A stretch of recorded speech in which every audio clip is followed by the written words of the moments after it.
paano mag-skirting. Yung simple lang ha, hindi yung pinakasabing grabe. Una is maglalatag muna tayo ng white na tela. Tapos lagyan natin siya ng thumbtacks muna side by side para hindi matanggal yung ating pagkaka-skirting. Dapat yung pagka-thumbtacks natin is matibay.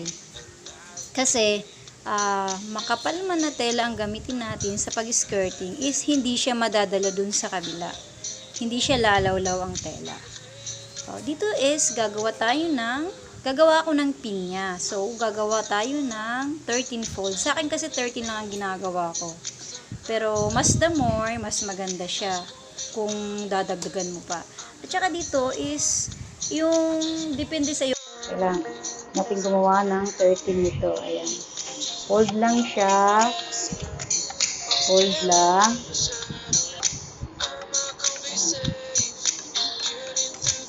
Ayan. Lagyan ng artillery dito. Ulit. Mag-fold naman tayo. Ayan. Fold naman tayo ng isa. Ayan. Hanggang sa makagawa tayo ng 13 o gusto mo mas marami pa siya para mas maganda. Nakagawa na tayo ng 13. Ayan o. Nakagawa na tayo ng 13 ito. Ayan o. 13 lang yung ginawa ko. 13 lang ito siya. Ayan.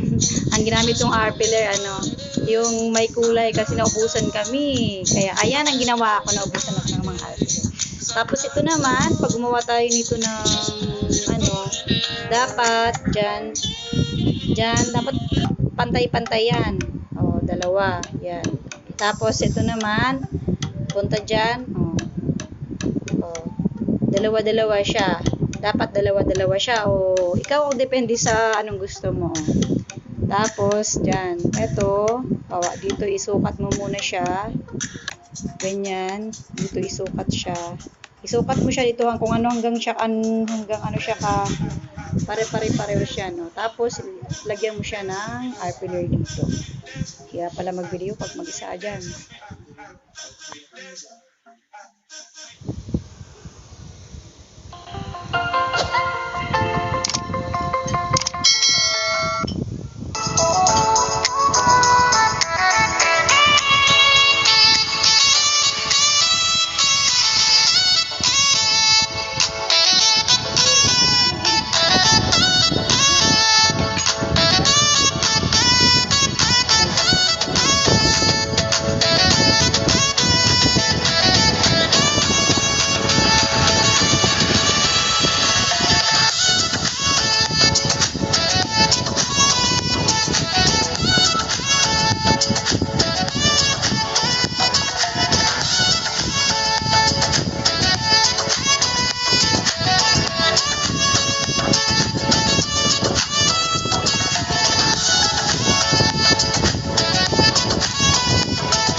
Di ba sabi ko 10 or 15 pa? Reboot na ito.